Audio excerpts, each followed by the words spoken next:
Shalom, dans Parashat Mas'eh, c'est marqué Elle Mas'eh, Béné Israël, etc.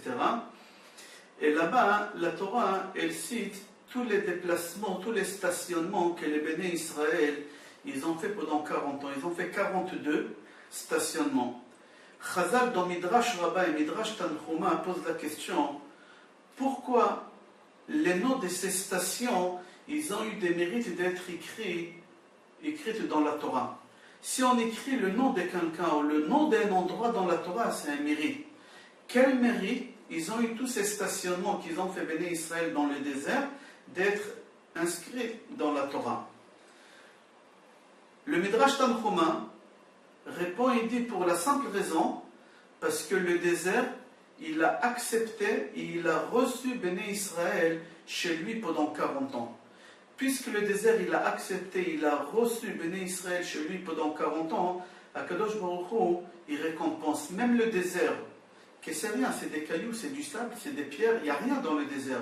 Mais quand même, Akadosh Baruch Hu ne reste pas redevable à personne. Akadosh Baruch Hu récompense chacun pour chaque chose qu'il fait. Et c'est pour cela, la récompense qu'Akadosh Baruch Hu il a donnée au désert, mis à part qu'il a écrit les endroits qui sont dans les déserts dans la Torah, Akadosh Baruch Hu il va récompenser le désert, c'est marqué dans le Midrash, qu'à la fin des temps, c'est-à-dire à la venue de Mashiach, Be'ezrat Hashem, Akadosh Baruch Hu il va récompenser le désert. Comment? Aujourd'hui le désert il est sec, il n'y a pas d'eau, il n'y a pas un arbre, il n'y a pas de l'ombre, il n'y a rien. Mais Be'ezrat Hashem, à la fin des temps, Akadosh Baruch Hu il va transformer le désert, que ce soit un endroit habitable. Il va y avoir là-bas des fleuves d'eau, des sources d'eau, des arbres, des palmiers. La terre, elle va pousser des fruits. Qui aurait cru une chose pareille dans les déserts? Ok, d'ici on apprend que quoi? À partir du moment que quelqu'un rend service à quelqu'un d'autre, c'est impossible qu'Akadosh Baruch Hu ne le récompense pas lui aussi par rapport à la récompense qu'il a fait. Même un désert, même des cailloux, du sable, Akadosh Baruch Hu, il les récompense. Pour cela, c'est marqué dans le Midrash, tout celui qui fait rentrer chez lui à la maison un Talmid Chacham, un Rav, il lui fait profiter de sa nourriture, de son bien-être, Akadosh Baruch Hu, il va récompenser ce bonhomme beaucoup plus qu'est-ce qu'Akadosh Baruch Hu, il a récompensé, il va récompenser le désert. Pour comprendre ça, comment Akadosh Baruch Hu, il va récompenser les personnes qui ont fait du bien à quelqu'un d'autre. C'est marqué dans Gemara Megillah, page Yud Dalet Amud Bet, qu'il y a 8 prophètes et Kohen qui ont sorti des Rachav à Zona. Rachav, c'était une prostituée. Pendant quelques années, elle était prostituée. Rashi là-bas sur place dit Zona Lachon Mazon. Mais le Midrash dit qu'ici Zona ça parle d'une prostituée. Rachav c'était une prostituée. Et Rachav elle a eu un mérite quand même, elle s'est convertie au judaïsme. Elle a épousé quelqu'un, je vous dirai tout à l'heure le nom de qui, c'était qui sa femme et son mari. Mais on va parler d'abord de ses enfants. Cette femme elle a eu le mérite d'avoir 8 enfants qui sont Kohen et prophètes. Et voici le nom, Neria, Baruch, Sharia, Machasia, Irmia, Chilkia, Chana Ma'el et Shalom. Rabbi Yehuda rajoute dans la Gemara dit Af Cholda Anevia Mibne Banea Shel Rachav Azona Aïta.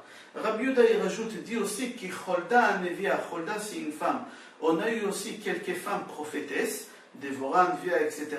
Et Cholda la prophétesse aussi elle était des descendants de Rachav Azona. Là-bas, la Gemara dit que Rachav, elle s'est convertie au judaïsme et elle a épousé, vous savez qui? Yoshua ben Nun. Yoshua ben Nun, c'est lui qui l'a remplacé, mon cher Rabbeinu. C'est lui qui a fait rentrer les bénis Israël en Eretz Israël. C'est lui qui a fait la guerre contre quelques rois et il a gagné. C'est-à-dire, Yoshua ben Nun, c'est un des piliers de l'histoire juive, du monde juif. C'est pas n'importe qui, Yoshua ben Nun. Et cette femme qui était prostituée, elle a eu ce mérite de se marier avec cette personne-là. Comment c'est possible que cette femme a eu ce mérite d'être mariée avec une personnalité aussi importante du monde juif? Elle a eu le mérite d'avoir 8 prophètes dans l'histoire juive. Et d'elle aussi sort Cholda Anévien. Pourquoi? Et grâce à quoi il a eu ce mérite? Pour une seule fois qu'elle a fait du chesed, qu'elle a rendu service à 2 juifs. Vous savez, au moment que Yoshua il a voulu rentrer en Eretz Israël, il a envoyé 2 explorateurs à Jéricho. Et ces 2 explorateurs, le roi il les a repérés, il a voulu les rattraper. Et ces 2 juifs, ils ont rentré chez Rachav Azona et ils lui ont demandé de les cacher. Et elle les a cachés dans le grenier. Et grâce à elle, ils ont eu la vie sauve. On ne va pas rentrer dans l'histoire qu'eux aussi lui ont rendu service après, etc. Mais grâce à ce mérite qu'elle a fait à ces 2 juifs-là, elle a eu un salaire extraordinaire. 8 enfants, prophètes. Elle épousait qui? Yoshua ben Nun. D'ici on apprend que celui qui rend service à un juif, qui rend service à un juif, la récompense qu'Akadosh Baruch Hu il va lui donner, elle est extraordinaire. Grâce pas seulement à une action qu'ont fait un autre juif. Je donne une idée, je donne un conseil à un juif.